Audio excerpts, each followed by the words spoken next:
ഏറ്റവും പ്രധാനപ്പെട്ട ഒരു വാർത്തയിലേക്ക് നമ്മൾ പോവുകയാണ്.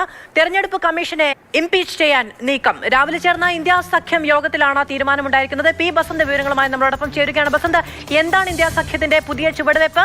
എന്താണ് ഇത്? എത്രത്തോളം സാധ്യമായ ഒരു കാര്യമാണ്? എന്താണ് ഇതിന്റെ ഒരു നിയമവശം?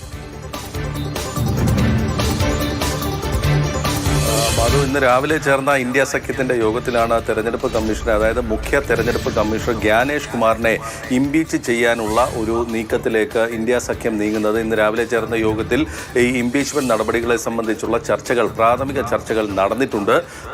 അതേസമയം ഇതിൽ വലിയ കടമ്പകളാണുള്ളത് പ്രതിപക്ഷത്തെ സംബന്ധിച്ചിടത്തോളം. അതായത് ലോക്സഭയിലും രാജ്യസഭയിലും 3-2 ഭൂരിപക്ഷത്തോടെ വേണം ഈ പ്രമേയം പാസ്സാക്കാൻ. ഇതിൽ രാഷ്ട്രപതിക്ക് തെരഞ്ഞെടുപ്പ് കമ്മീഷനെ നീക്കം ചെയ്യുന്ന കാര്യത്തിൽ യാതൊരുവിധ അധികാരവും ഇല്ലാത്ത ഒരു സാഹചര്യം കൂടിയുണ്ട്. അപ്പോൾ പൂർണ്ണമായും സഭകളുടെ നിയന്ത്രണത്തിൽ വരുന്ന ഒരു നടപടി എന്നുള്ള നിലയ്ക്ക് ഇവിടെ ഇന്ത്യ സഖ്യം വലിയൊരു നീക്കത്തിലേക്കാണ് നീങ്ങുന്നത്. അതായത് മുഖ്യ തെരഞ്ഞെടുപ്പ് കമ്മീഷണർ ജ്ഞാനേഷ് കുമാറിൻ്റെ നടപടികൾ, അതായത് ബീഹാറിലെ SIR അടക്കം വിവിധ നടപടികൾ തെരഞ്ഞെടുപ്പ് കമ്മീഷന്റെ പ്രവർത്തനവുമായി ചേർന്ന് പോകുന്നതല്ല എന്നുള്ള ഒരു വിലയിരുത്തലിൻ്റെ പശ്ചാത്തലത്തിലാണ് ഇത്തരത്തിലൊരു നടപടിയിലേക്ക് ഇന്ത്യ സഖ്യം നീങ്ങുന്നത്.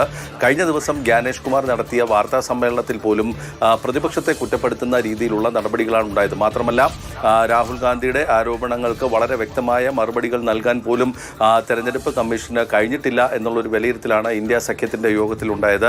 പ്രതിപക്ഷം ഉന്നയിച്ച പ്രധാനപ്പെട്ട ആരോപണം, അല്ലെങ്കിൽ രാഹുൽ ഗാന്ധി ഉന്നയിച്ച പ്രധാനപ്പെട്ട ആരോപണങ്ങൾക്ക് ഒരു കൃത്യമായ മറുപടി നൽകാൻ പോലും തെരഞ്ഞെടുപ്പ് കമ്മീഷൻ തയ്യാറായില്ല. ഒരു രാഷ്ട്രീയമായ ഒരു മറുപടിയായിരുന്നു ജ്ഞാനേഷ് കുമാറിൻ്റെ ഭാഗത്ത് നിന്ന് വന്നത് തുടങ്ങിയ വിലയിരുത്തലുകളാണ് യോഗത്തിലുണ്ടായത്. ആ ഒരു സാഹചര്യത്തിലാണ് ഈ ഇംപീച്ച്മെന്റ് നടപടികളുമായി മുന്നോട്ട് പോകുന്നതിനുള്ള ഒരു ആലോചന ഇപ്പോൾ ഇന്ത്യ സഖ്യത്തിൻ്റെ ഭാഗത്തു നിന്നുണ്ടായിട്ടുള്ളത്.